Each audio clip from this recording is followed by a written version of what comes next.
मैं विकास विश्वकर्मा आप सबका स्वागत करता हूं हमारे इस यूट्यूब चैनल में जिसका नाम है विकास स्टडी पॉइंट। दोस्तों, इस वीडियो में हम बात करने वाले हैं क्लास 12 का पॉलिटिकल साइंस। ठीक है, इसका हम देखेंगे यहाँ पे प्रैक्टिस पेपर, यानी कि इसको सैंपल पेपर भी बोलते हैं, प्रैक्टिस पेपर भी बोलते हैं। ठीक है, अब यहाँ पे हम देखने वाले हैं कि किस हिसाब से हमसे क्वेश्चन पूछने वाला है और किस हिसाब से हमें क्वेश्चन के आंसर को देना है। ठीक है, तो प्रैक्टिस पेपर इस वजह से करा रहा हूँ ताकि आपको ये पता लग जाए कि किस टाइप्स के क्वेश्चन आ रहे हैं, मतलब इजी टू हार्ड टाइप में कैसे क्वेश्चन पूछे जा रहे हैं और कैसे आप उसका आंसर दोगे और किस हिसाब से आप पेपर को करोगे। यहाँ पे मैं बता दूं, मैक्सिमम मार्क्स जो आपको देखने को मिलेगा 40 मार्क्स देखने को मिलेगा और जो आपको समय मिलेगा 90 मिनट्स का आपको क्या मिलेगा, समय मिलेगा। यहाँ देखिए, थोड़ा सा मैं पेपर के बारे में बता देता हूँ। यहाँ पे सामान्य निर्देश लिखा हुआ है, बशर्ते बाकी पेपर जो है बिल्कुल ही इजी पेपर है। अगर आप थोड़े से भी पढ़ने वाले बच्चे हो ना तो सारे पेपर को अटेंड कर लोगे, इतनी मेरी गारंटी है। ठीक है, और जो बच्चे मेरे से पहले से जुड़े हुए हैं, चैनल से पहले से जुड़े हुए हैं, उनको तो डेफिनेटली कोई दिक्कत नहीं आने वाली है, क्योंकि ऑलरेडी मैंने सारा चीज करा ही रखा है। और ये चीज का प्रमाण, इस चीज का सबूत आप जब पेपर करोगे तभी आपको मिल जाएगा। ठीक है, तो चलिए देख लेते हैं। प्रश्न पत्र A, B, C 3 रूपों में डिवाइड है। ठीक है, यहाँ पे A की अगर बात करूँ तो यहाँ पे 24 क्वेश्चन दिए जाएंगे जिसमें से आपको 20 क्वेश्चन करने हैं। B में भी आपका 24 क्वेश्चन रहेगा जिसमें से आपको 20 क्वेश्चन करने हैं और C में आपको 12 क्वेश्चन दिए जाएंगे जिसमें से 10 क्वेश्चन करने हैं। यानी कि टोटल क्वेश्चन है 60, अटेम्प्ट कितने करने हैं 50, और एक क्वेश्चन का जो नंबर है वो होगा 0.8। ठीक है, और 50 क्वेश्चन अटेम्प्ट करोगे तो इस हिसाब से आपको कितने मिल जाएंगे, 40 मार्क्स मिल जाएंगे। कोई भी नेगेटिव मार्किंग नहीं है, इस चीज को याद रखिएगा। यहाँ लिखा भी है कोई भी नकारात्मक अंकन नहीं है। ठीक, तो चलिए, ऐसे इंग्लिश में भी लिखा हुआ है। नेक्स्ट बात करते हैं। अब यहाँ से हम क्वेश्चन को स्टार्ट करते हैं। बहुत ही इजी क्वेश्चन है, इसमें मैं कई सारे क्वेश्चनों के आंसर नहीं बताऊंगा, आपको कमेंट सेक्शन में बताना है। वो समझ लो आपका टेस्ट है। ठीक है, सिंपल सा टेस्ट है और आप बता सकते हो, कोई दिक्कत वाली बात नहीं है। तो यहाँ पे देखिए, पहला क्वेश्चन आपसे क्या पूछा जा रहा है, क्यूबा मिसाइल संकट से संबंधित नेता निम्नलिखित में से कौन से हैं? नेहरू टीटो, या फिर क्रुश्चेव गांधी, या फिर कैनेडी चर्चिल, या फिर क्रुश्चेव कैनेडी। तो आपको पता है इन तीनों में से एक भी नहीं है, बल्कि है कौन से, ये। ठीक है, निकिता क्रुश्चेव जो हो गए उस टाइम पे सोवियत संघ के थे और जॉन एफ कैनेडी जो हो गए अमेरिका के थे। और ये जो क्यूबा मिसाइल संकट हुआ था ये सोवियत संघ अमेरिका के बीच हुआ था। तो इस वजह से आपको नेताओं के नाम याद करने, देखो इजी है ना, आपको मिल गया ना, 0.80 मार्क्स मिल गया। बहुत ही इजी क्वेश्चन है, कोई दिक्कत वाली बात नहीं है। यहाँ पे जो आंसर हो जाएगा वो डी हो जाएगा। ठीक है, बढ़ते हमारे अगले क्वेश्चन की ओर। अगला क्वेश्चन यहाँ पे जो दिया हुआ है, देखिए लिखा है कि मित्र राष्ट्र और धुरी राष्ट्र के बीच द्वितीय विश्व युद्ध समाप्त कब हुआ? बहुत ही इजी क्वेश्चन, इसका आंसर मैं नहीं बताऊंगा, फटाक से कमेंट सेक्शन में बताइए। चलिए आगे बात करते हैं।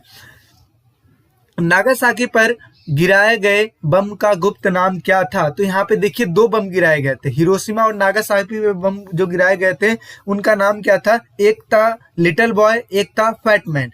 तो यहाँ पे जो नागासाकी पे जो बम गिराया गया था उसका नाम था फैट मैन, और हिरोशिमा पे जो बम गिराया गया था उसका नाम था लिटिल बॉय। इस चीज को याद रखिएगा। तो यहाँ पे जो आंसर हो जाएगा और बिल्कुल ही सही हो जाएगा। नेक्स्ट बात करते हैं।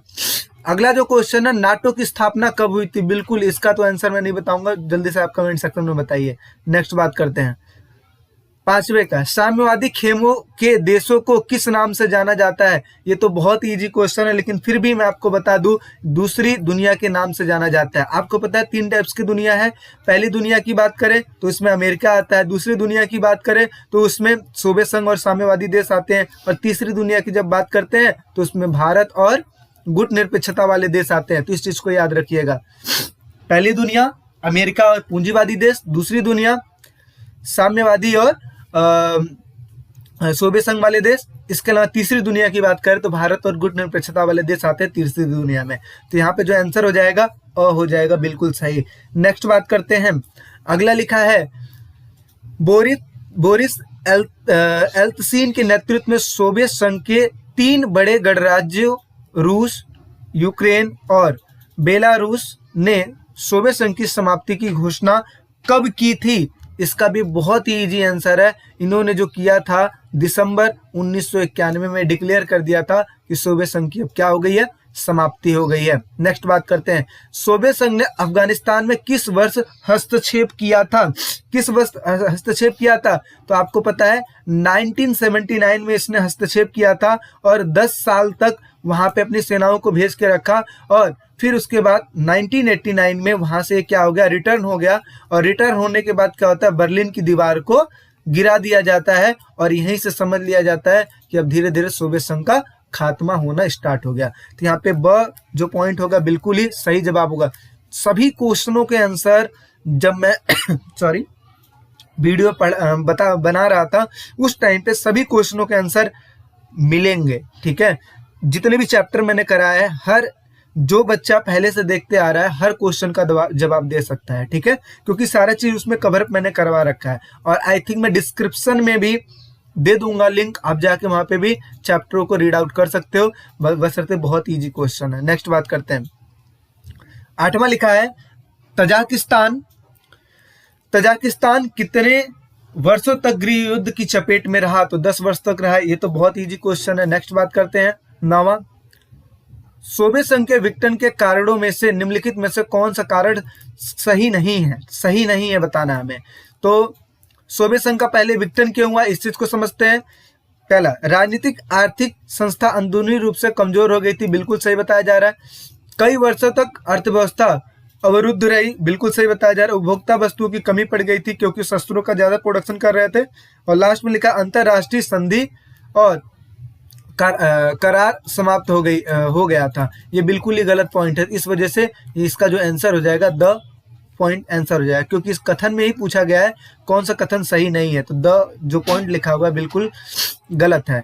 नेक्स्ट बात करते हैं, संयुक्त राष्ट्र संघ के कितने अंग है? तो कितने अंग है? 5, 6, 7, 4। कमेंट सेक्शन में बताइए, मैं नहीं बता रहा इसका आंसर। नेक्स्ट बात करते हैं, 11वां यहाँ पे देखिए क्या लिखा हुआ है। 11वां है यूनेस्को का मुख्यालय कहाँ स्थित है? यूनेस्को का मुख्यालय कहाँ स्थित है? तो ब इसका पेरिस फ्रांस में स्थित है, ठीक है।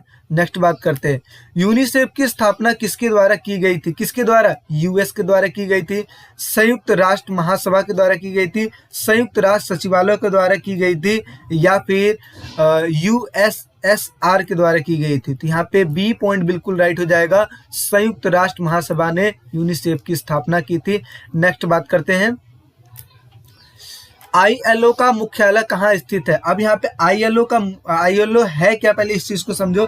आईएलओ का मतलब क्या है? इंटरनेशनल लेबर ऑर्गेनाइजेशन, ठीक है, इंटरनेशनल लेबर ऑर्गेनाइजेशन। इसका मुख्यालय कहाँ स्थित है? तो जेनेवा, स्विट्जरलैंड, ठीक है। बी पॉइंट इसका बिल्कुल ही राइट आंसर हो जाएगा। नेक्स्ट बात करते हैं, 14वें का, स्वतंत्र राज्य बनने से पहले गुजरात और हरियाणा निम्न में से किन मूल राज्यों के अंग थे? कौन से मूल राज्यों के अंग थे? तो ये थे बंबई और पंजाब। गुजरात जो हो गया पंजाब का, गुजरात हो गया बंबई का, और इसका नाम हरियाणा हो गया पंजाब का, ठीक है। नेक्स्ट बात करते हैं, भारत में राष्ट्रीय निर्माण में कौन से तत्व बाधा डालते हैं? तो निरक्षरता ये भी डालता है, बेरोजगारी भी डालता है, और जातिवाद भी डालता है। इस वजह से डी पॉइंट इसमें बिल्कुल ही राइट आंसर हो जाएगा, उपयुक्त सभी, ठीक है।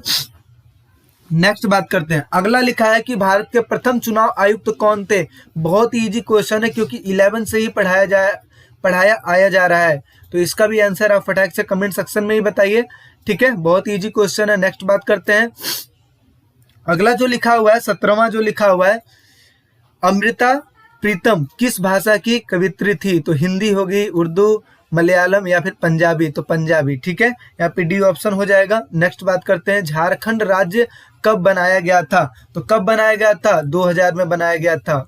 अ पॉइंट बिल्कुल राइट हो जाएगा। नेक्स्ट बात करते हैं, योजना आयोग की स्थापना किस वर्ष की गई थी? तो कब की गई थी योजना आयोग की स्थापना? 1950 में की गई थी, ठीक है। नेक्स्ट, प्रथम पंचवर्षीय योजना किस क्षेत्र पर अधिक जोर देता है? तो आपको पता है कि प्रथम पंचवर्षीय योजना, द्वितीय पंचवर्षीय योजना बहुत ही ज्यादा इंपॉर्टेंट है, और मैंने आपको बोला था इनमें से क्वेश्चन जरूर पूछेगा।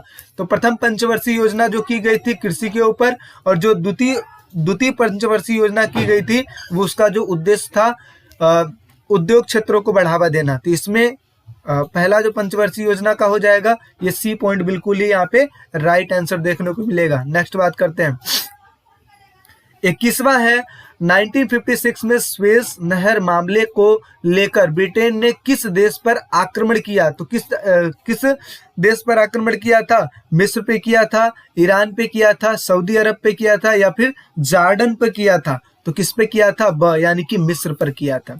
आगे, भारत में एशिया संबंध सम्मेलन का आयोजन कब किया गया था? तो किस टाइम पे किया गया था? तो 1947 में किया गया था एशियाई संबंध सम्मेलन का आयोजन। ठीक है, चीजें समझ में आ रही है? बाकी कोई दिक्कत परेशानी है किसी भी क्वेश्चन को लेकर कमेंट सेक्शन में बोल सकते हो। अच्छा, नेक्स्ट बात करते हैं, 1954 में शांतिपूर्ण सह अस्तित्व के लिए नेहरू जी, चाउ एन लाई ने कितने सिद्धांतों पर अपनी स्वीकृति दी थी या फिर घोषणा की थी? तो आपको पता है पंचशील समझौता हुआ था, पंचशील समझौता हुआ था, ये उसी चीज की बात हो रही थी। तो पंचशील समझौता हुआ था, किन बातों पर जोर दिया गया था? 5 बातों पर जोर दिया गया था। तो यहाँ पे जो सी पॉइंट हो जाएगा बिल्कुल ही राइट आंसर हो जाएगा। ठीक है, नेक्स्ट बात करते हैं, चीन ने भारत पर कब आक्रमण किया? तो किस टाइम पर चीन ने भारत पर आक्रमण किया था? तो वो किया था 1962 में किया था आक्रमण, और 1965 में किसने कर दिया था? पाक ने कर दिया था।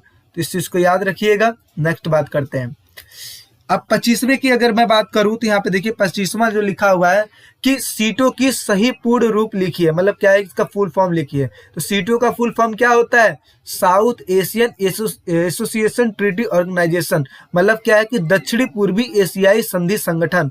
तो दक्षिणी पूर्वी एशियाई संधि संगठन यहाँ पे सी है, तो यानी कि सी क्या हो जाएगा? इसका सही जवाब हो जाएगा। ठीक है, नेक्स्ट बात करते हैं, अगला जो क्वेश्चन है वो है 26वां, बर्लिन संकट का काल क्या था? यानी कि किस टाइम पे माना जाता है बर्लिन संकट का काल माना जाता है? तो किसको माना जाता है? 1958 से लेकर 1962 को माना जाता है। ठीक है, नेक्स्ट बात करते हैं, जर्मनी का एकीकरण क्या हुआ? अभी जस्ट ऊपर मैंने बताया जर्मनी का एकीकरण कब हुआ था। तो यहाँ पे जो एकीकरण हुआ था 1990 यहाँ पे दिया हुआ है, वैसे 1989 में ही हो गया था। ठीक है, तो यहाँ पे 90 आपको सेलेक्ट कर लेना है। ठीक है, आगे बात करते हैं, गुट निरपेक्ष आंदोलन की स्थापना में कितने संस्थापक देशों ने भाग लिया था? 5, 7, 8 या 9? इसका जवाब आप खुद बताइए कमेंट सेक्शन में, क्योंकि बहुत इजी क्वेश्चन है। नेक्स्ट बात करते हैं, सोवियत संघ के विघटन के बाद संयुक्त राष्ट्र सुरक्षा परिषद में डैश डैश डैश को उत्तराधिकारी बनाया गया। तो किसको बनाया गया? बेलारूस को बनाया गया, चेचन्या को बनाया गया, तजाकिस्तान को बनाया गया, फिर रूस को बनाया गया? तो रूस को बनाया गया था। ठीक है, क्योंकि अच्छा एक चीज और आप बताइए कमेंट सेक्शन में कि वो 5 देश कौन से ऐसे देश है जिनको वीटो पावर मिली हुई है। ठीक है, अब क्योंकि पेपर होने में ज्यादा टाइम है नहीं, 2 से 3 दिन बचा हुआ है, तो इस वजह से तैयारी आप बहुत ही बेहतरीन कीजिए ताकि कोई दिक्कत परेशानी ना आए। चलिए अगला हम बात करते हैं, तो यहाँ पे देखिए लिखा है कि रूसी मुद्रा रूबल के मूल्य में नाटकीय गिरावट का कारण था। क्या था? तो आपको पता है कि शॉक थेरेपी उस टाइम पे आया था। ठीक है, तो शॉक थेरेपी इसका सही आंसर हो जाएगा, यानी कि बी पॉइंट बिल्कुल राइट हो जाएगा। शॉक थेरेपी का डेफिनेशन याद है ना? आघात पहुंचाकर उपचार करना। चलिए नेक्स्ट बात करते हैं, सोवियत संघ पर 70 वर्षों तक शासन करने वाली निम्नलिखित में से कौन सी पार्टी थी? तो कौन सी पार्टी थी? तो कम्युनिस्ट पार्टी थी। अ पॉइंट बिल्कुल राइट हो जाएगा। कम्युनिस्ट पार्टी वहां पे शासन कर रही थी और इसका शासन बुरा हो गया था, और जिसकी वजह से एक ये भी कारण रहा सोवियत संघ के विघटन का। नेक्स्ट बात करते हैं, प्रथम खाड़ी युद्ध के दौरान हुए सैन्य अभियान को संयुक्त राष्ट्र ने क्या नाम दिया था? Operation desert storm, operation enduring freedom, operation infinite reach या फिर ऑपरेशन इराकी फ्रीडम? तो आपको पता है प्रथम खाड़ी युद्ध जो हुआ था इसको 4 नामों से जाना जाता है, जिसमें से एक ये भी है ऑपरेशन डिजर्ट स्टार्म। इसको वीडियो गेम वॉर के भी रूप से भी जाना जाता है और कंप्यूटर युद्ध के रूप में भी जाना जाता है। ठीक है, और प्रथम खाड़ी युद्ध के रूप में भी जाना जाता है। तो इस वजह से ए पॉइंट बिल्कुल ही राइट आंसर हो जाएगा। आगे बात करते हैं, अगला लिखा है अंतर्राष्ट्रीय श्रम संगठन की स्थापना कब हुई थी? तो अंतर्राष्ट्रीय श्रम संगठन की स्थापना हुई थी 1919 में हुई थी। ठीक है, अब यहाँ पे अगला हम बात करते हैं, तो यहाँ पे देखिए अगला क्या लिखा है, अभिकथन क्या लिखा हुआ है, अभिकथन लिखा है कि द्वितीय विश्व युद्ध ने विश्व में अशांति का माहौल पैदा कर दिया। ठीक है, बिल्कुल सही है, अशांति का माहौल तो था ही। अच्छा, नेक्स्ट बात करते हैं, संयुक्त राष्ट्र संघ ने विश्व में शांति स्थापित करने में महत्वपूर्ण भूमिका निभाई थी। तो आपको पता है कि जो संयुक्त राष्ट्र जो संघ था ना, संयुक्त राष्ट्र संघ, इसको पहले ना लीग ऑफ नेशन के नाम से जाना जाता था। किससे? लीग ऑफ नेशन के नाम से जाना जाता था। और आगे चल के लीग ऑफ नेशन की स्थापना इस वजह से की गई थी ताकि, देखिए, लीग ऑफ नेशन बना कब था? जब 1914 से लेकर 1918 में आपका प्रथम विश्व युद्ध हुआ था। तो इस युद्ध में काफी जान माल की हानि हुई थी। अब लोगों को लगा, विश्व को लगा कि भाई ऐसे आने वाले टाइम में कभी भी युद्ध हो सकता है। तो इस वजह से एक ऐसे संगठन की स्थापना की जाए जिसकी वजह से इन युद्धों को रोका जा सके। तो लीग ऑफ नेशन की स्थापना की गई थी। अच्छा, जब लीग ऑफ नेशन की स्थापना की गई थी तो लोगों ने ये माना था, सबने ये माना था कि अब आगे चल के कोई युद्ध होगा नहीं। लेकिन आगे चल के क्या होता है, 1939 से लेकर 1945 में एक युद्ध होता है, द्वितीय विश्व युद्ध, और उसमें लीग ऑफ नेशन उस चीज को रोक नहीं पाता है। तो आगे चल के क्या होता है कि लीग ऑफ नेशन को समाप्त करके क्या बना दिया गया था? संयुक्त राष्ट्र संघ बना दिया गया था। तो ये बनाया कब गया था? द्वितीय विश्व युद्ध के बाद बनाया गया था। तो अब जब द्वितीय विश्व युद्ध को बाद बनाया गया था ताकि शांति को स्थापित कर दिया जाए, तो जाहिर सी बात है, द्वितीय विश्व युद्ध जब हुआ था उस टाइम पे तो संयुक्त राष्ट्र संघ था नहीं, उस टाइम पे क्या था? लीग ऑफ नेशन था। तो इस वजह से जो कारण है ये भी सही है, अभिकथन दोनों ही सही है, लेकिन जो कारण है ये अभिकथन की सही व्याख्या नहीं कर रहा है, यानी कि रीजन सही नहीं दे रहा है। तो इस वजह से क्या होगा, ये सही है, ये भी सही है, लेकिन कारण अभिकथन की सही व्याख्या नहीं कर रहा है। इस वजह से यहाँ पे देखिए क्या लिखा है कि अभिकथन और कारण दोनों सही है, लेकिन कारण अभिकथन की सही व्याख्या नहीं कर रहा है। तो इस वजह से यहाँ पे 34वें का हो जाएगा बी पॉइंट, बिल्कुल ही राइट हो जाएगा। ठीक है, नेक्स्ट बात करते हैं। अगला लिखा है कि संयुक्त राष्ट्र सुरक्षा परिषद में कुल कितने सदस्य हैं? तो 15 सदस्य हैं जी। चलो ठीक है, कोई दिक्कत नहीं, सही है। अच्छा, आगे कौन कौन सा सदस्य हैं? तो 5 स्थायी हैं, तो 10 अस्थायी हैं। तो इस चीज को याद रखिएगा। आगे, संयुक्त राष्ट्र सुरक्षा परिषद में सभी सदस्यों को वीटो पावर मिली है। बिल्कुल ही गलत है, क्योंकि वीटो पावर सिर्फ कितने को मिली है? 5 देशों को मिली हुई है। एक सही है, एक गलत है। तो यानी कि यहाँ पे हो जाएगा अभिकथन सही है बिल्कुल, लेकिन कारण क्या है? गलत है। तो ये यानी कि डी ऑप्शन यहाँ पे सही हो जाएगा। नेक्स्ट बात करते हैं। अगला लिखा है, निजाम ने सन 1947 के नवंबर में भारत के साथ बहाल रखने का समझौता किया। क्या रखने का? तो लिखा है कि यथानिश्चित स्वतंत्रता, गतिरोध या फिर सहयोग। तो यथा स्थिति मतलब निजाम उस्मान अली खान ने क्या बोला था कि हम अपने आप को जैसे हैं वैसे रखेंगे, हम भारत में नहीं मिलेंगे। ठीक है, तो इसी वजह से यथा स्थिति यहाँ पे हो जाएगा, ए पॉइंट बिल्कुल ही सही हो जाएगा। नेक्स्ट बात करते हैं। अगला लिखा है 37वें का कि महाराजा बोधचंद ने 1948 में मणिपुर में चुनाव करवाया। बिल्कुल सही है। मणिपुर की रियासत में संवैधानिक राजतंत्र कायम हुआ। बिल्कुल सही है। यानी कि ये दोनों ही सही बोला जा रहा है और अभिकथन कारण जो है अभिकथन की सही व्याख्या भी कर रहा है। तो इस वजह से ए पॉइंट यहाँ पे बिल्कुल ही राइट आंसर हो जाएगा। नेक्स्ट बात करते हैं। अभिकथन आंध्र प्रदेश के गठन के साथ ही देश के दूसरे हिस्सों में भी भाषा के आधार पर राज्यों का गठन संघर्ष मतलब चल पड़ा। बिल्कुल सही है। 1956 में राज्य पुनर्गठन अधिनियम पास हुआ। ठीक है, तो अब यहाँ पे देखिए क्या है, इसमें पहले पॉइंट में ये बोला जा रहा है कि बहुत सारे हिस्सों में क्या हुआ था कि राज्यों का गठन हुआ था, लेकिन दूसरे में क्या बताया जा रहा है, राज्य पुनर्गठन अधिनियम पास हुआ था। ठीक है, तो दोनों बताया जा रहा है तो दोनों सही, लेकिन कारण ना अभिकथन की सही व्याख्या नहीं कर रहा है। तो इस वजह से यहाँ पे बी पॉइंट क्या हो जाएगा, बिल्कुल ही राइट आंसर हो जाएगा। ठीक है, चलिए अगला बात करते हैं। अभिकथन क्या लिखा है कि विभाजन के दौरान बड़ी संख्या में मुस्लिम आबादी पाकिस्तान चली गई। ठीक है, तो बिल्कुल सही है, पाकिस्तान तो चली गई थी, लेकिन यहाँ पे देखिए क्या लिखा है, अभी कारण में विभाजन के बाद भारत में सिख, ईसाई, जैन, पारसी अल्पसंख्यक है। तो ये गलत है। ठीक है, ये गलत क्या है, एक तरीके से ये संख्या नहीं है, क्योंकि इसमें बहुत ईसाई भी हो गए, जैन पारसी हो गए, और इसके अलावा मुस्लिम हो गए, मुस्लिमों की भी आबादी है। ठीक है, तो इस वजह से क्या है कि अभिकथन सही है, लेकिन यहाँ पे कारण गलत है, तो इस वजह से यहाँ पे एक ये सही हो जाएगा, डी पॉइंट सही हो जाएगा। ठीक है, तो ये चीज है। अच्छा, नेक्स्ट बात करते हैं।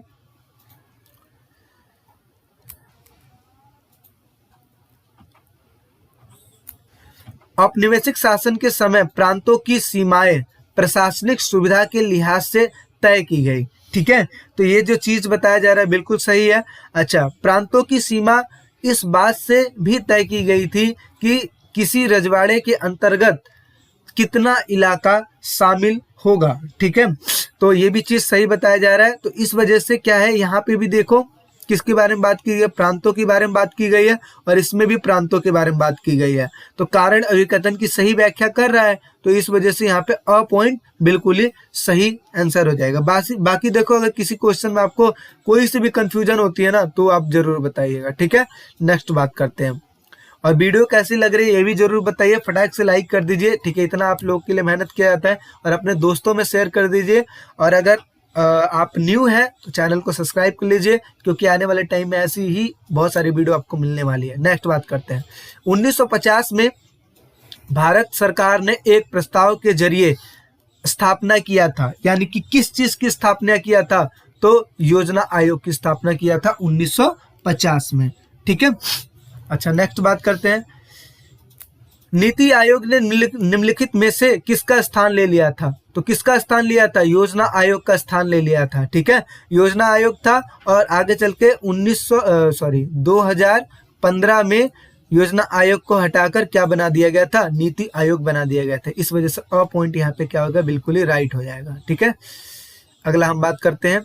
अगला लिखा है कि भारत में खाद्यान्न संकट निम्नलिखित में से किस दशक आया था, तो 1960 के दशक को खतरनाक दशक माना जाता है, और 1960 का जो दशक था ये खाद्यान्न संकट वाला ही दशक था। इस वजह से यहाँ पे डी पॉइंट का हो जाएगा, बिल्कुल ही सही आंसर हो जाएगा। अच्छा, अगला हम बात करते हैं।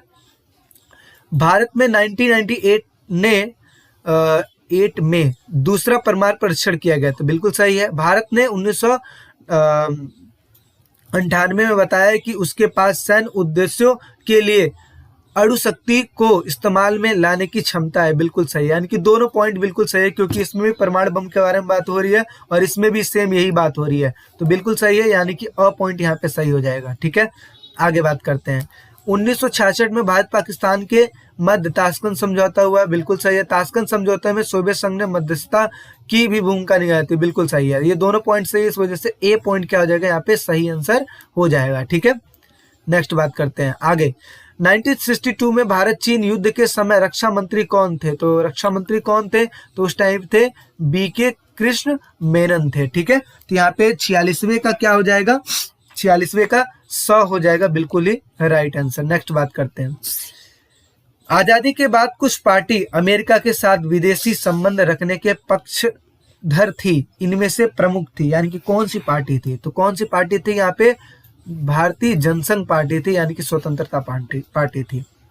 पॉइंट हो जाएगा यहाँ पे। 48वें की बात करते हैं। जुलाई 1972 को इंदिरा गांधी और जुल्फिकार अली भुट्टो के बीच कौन सा समझौता हुआ था, तो कौन सा समझौता हुआ था, तो ये हुआ था शिमला समझौता हुआ था 1972 में। अब यहाँ पे सी सेक्शन स्टार्ट हो गया, और सी सेक्शन में आपको देखने को मिल रहा है कार्टून। अब इस कार्टून के ध्यान से देखिए, यहाँ पे देखने में एक पुरुष और एक स्त्री और पीछे एक पुरुष है। ठीक है, इस तरीके से दिखा हुआ है।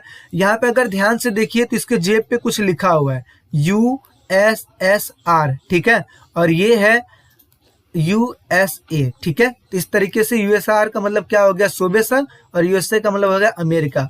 और जाहिर सी बात है चाइनीज जो लोग होते हैं वो इस तरीके से ही दिखाई देते हैं, तो ये हो गया चीन। ठीक है, तो अब देखिए, अब यहाँ से क्वेश्चन क्या पूछा जा रहा है, यह चित्र क्या दर्शाता है, तो शीत युद्ध को लेकर भारत के नजरिए को चित्रित करता है, बिल्कुल ही गलत है। अच्छा, शीत युद्ध को लेकर USA और चीन की मित्रता को दर्शाता है, तो यहाँ पे देखिए ये इनका हाथ पकड़ रखा है, यानी कि अमेरिका का हाथ किसने पकड़ रखा है, चीन ने पकड़ रखा है, तो ये मित्रता को ही तो दर्शा रहा है, तो इस वजह से ये सही हो गया, ठीक है। अब लेकिन इसके अलावा स और द भी पढ़ लेते हैं, क्या पता कुछ और मिल जाए। तो शीत युद्ध को लेकर यूएसएसआर और चीन में मित्रता है, बिल्कुल गलत, क्योंकि इनका हाथ तो पकड़ा नहीं है, तो इस वजह से अच्छा ये गलत हो गया। आगे, शीत युद्ध को लेकर चीन और फ्रांस की मित्रता को चित्रित करता है, बिल्कुल ही गलत है, तो इस वजह से यहाँ पे बी पॉइंट क्या हो जाएगा, बिल्कुल ही राइट हो जाएगा, ठीक है। नेक्स्ट बात करते हैं, अगला ये दृष्टिबाधित बच्चों के लिए है, लेकिन बिल्कुल ही सही है। वार्सा संधि कब की गई थी, ये कमेंट सेक्शन में आप बता दीजिए। अच्छा, नेक्स्ट कि नीचे दिए गए चित्र का अध्ययन कीजिए और प्रश्नों का उत्तर दीजिए। ये जो चित्र है किनका चित्र है, जल्दी से बताइए। तो बहुत ही इजी क्वेश्चन, इनको तो मैं बताऊंगा ही नहीं, क्योंकि आप बताइए फटाक से कमेंट सेक्शन में, ठीक है। अगला बात करते हैं, यह प्रश्न केवल दृष्टिबाधित परीक्षार्थियों के लिए है। जैसे 1917 की रूसी क्रांति के नायक कौन थे, तो कौन थे रूसी क्रांति के नायक, तो इनका जो नायक थे ये हो गए व्लादिमीर लेनिन, ठीक है। अ पॉइंट यहाँ पे क्या हो जाएगा, बिल्कुल ही सही आंसर हो जाएगा, ठीक है। अच्छा, नेक्स्ट बात करते हैं, तो यहाँ पे फिर एक चित्र दिया हुआ है कि नीचे दिए गए चित्र का अध्ययन कीजिए और प्रश्नों का उत्तर दीजिए। तो देखते ही आपको पहचान लेना चाहिए कि ये है किस चीज का, यूएनओ का है। तो यहाँ पे क्या लिखा है कि यह चित्र किस अंतर्राष्ट्रीय संगठन का प्रतीक चित्र है, तो ये किस चीज का है, यूरोपीय संघ का है, दक्षेश का है, संयुक्त राष्ट्र संघ का या फिर आसियान का है, तो ये स है, यानी कि संयुक्त राष्ट्र संघ का है। यह प्रश्न केवल दृष्टिबाधित बच्चों के लिए, कौन सा है, अच्छा, संयुक्त राष्ट्र संघ चार्टर पर कितने देशों ने हस्ताक्षर किया था, तो हस्ताक्षर केवल कितने देशों ने किया था, तो 51 देशों ने किया था। ब पॉइंट यहाँ पे क्या हो जाएगा, बिल्कुल ही राइट हो जाएगा। अब देखिए यहाँ पे कुछ पैसेज दिए गए हैं, फटाक से पढ़ते हैं और जल्दी से आंसर देते हैं। लिखा है कि गुट निरपेक्ष आंदोलन के नेता के रूप में शीत युद्ध के दौर में भारत ने 2 स्तरों पर अपनी भूमिका निभाई। एक स्तर पर भारत ने सजग और सचेत रूप से अपने को दोनों महाशक्तियों के खेमे बंदी से अलग रखा। दूसरा, भारत ने उपनिवेशों के चंगुल से मुक्त हुए 9 स्वतंत्र देशों के महाशक्तियों के खेमों में जाने का पुरजोर विरोध किया, ठीक है, तो बिल्कुल ही सही है। अच्छा, अब क्वेश्चन पढ़ लेते हैं। तो पहला क्या लिखा है कि पहला गुट निरपेक्ष सम्मेलन कहाँ हुआ था, तो कहाँ हुआ था, बेलग्रेड में हुआ था। बिना पढ़े भी आप आंसर दे सकते हो क्वेश्चन का, मतलब पैसेज बिना पढ़े भी दे सकते हो, लेकिन बशर्ते आना चाहिए। बहुत इजी क्वेश्चन है, लेकिन फिर भी हिंट के लिए आप पैसेज पढ़ लेना। आगे, शीत युद्ध काल में 2 महाशक्तियां थी, कौन सी थी, तो 2 महाशक्तियां थी। तो 2 महाशक्तियां किसको बोला गया है, यूएसए और यूएसएसआर को बोला गया है, यानी कि अमेरिका और सोवियत संघ को बोला गया है। तो इस वजह से 100 पॉइंट यहाँ पे क्या हो जाएगा, बिल्कुल राइट हो जाएगा। आगे, पहला गुट निरपेक्ष सम्मेलन कब हुआ था, तो कब हुआ था, 1961 में हुआ था। गुट निरपेक्ष आंदोलन की स्थापना में भारत के किस नेता की प्रमुख भूमिका थी, तो किस नेता की, भारत लिखा है तो इसका मतलब भारत है, ठीक है। भारत के किस नेता की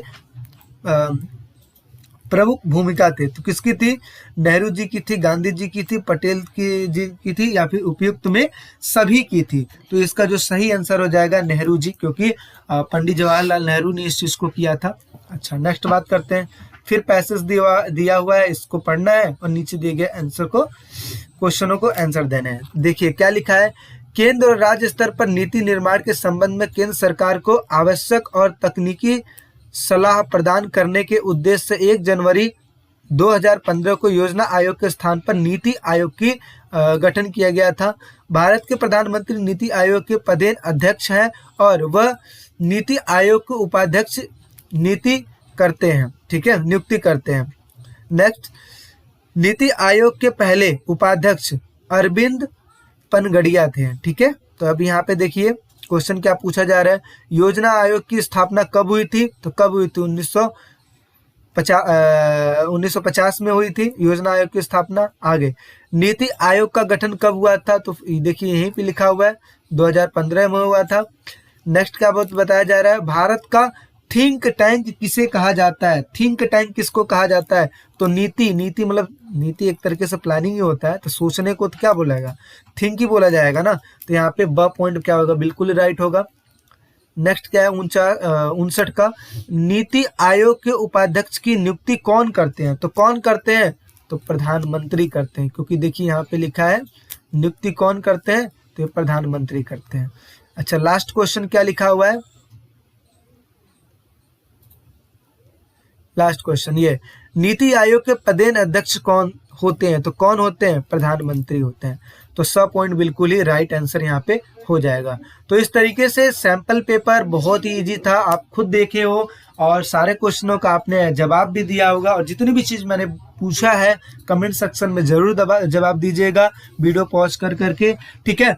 और आई थिंक आपको पेपर अच्छा लगा होगा, समझाने का वे अच्छा लगा होगा, ठीक है। चैनल पे नए हो तो चैनल को सब्सक्राइब कर लेना, क्योंकि आप हमारे साथ जुड़ेगो तो नेक्स्ट आने वाले टाइम में चाहे बीए हो गया, एमए होगा, कुछ भी करोगे, हर एक चीज के लिए आपको सपोर्टेबल मिलेगा, क्योंकि विकास स्टडी पॉइंट बच्चों के प्रॉब्लम्स को दूर करने के लिए बनाया गया है। जैसे हमने मेहनत किया था अपने टाइम पे, और जैसे हम अपने इंस्टीट्यूटों में तैयारी करवाते हैं बच्चों से, ऐसे ही आप लोग को भी समझते हैं और इसी तरीके से करवाएंगे, ठीक है। कोई दिक्कत वाली, कोई टेंशन वाली बात नहीं है। चीजों को देखिए, समझिए। इसका सैंपल पेपर चाहिए, आप डिस्क्रिप्शन में मेरा नंबर है, आप वहां से मंगा सकते हो सैंपल पेपर। जो भी चाहिए आपको सब चीज अवेलेबल मिलेगा, ठीक है। बाकी चैनल पे नए हो तो चैनल को सब्सक्राइब कर लीजिए, और आप लोग के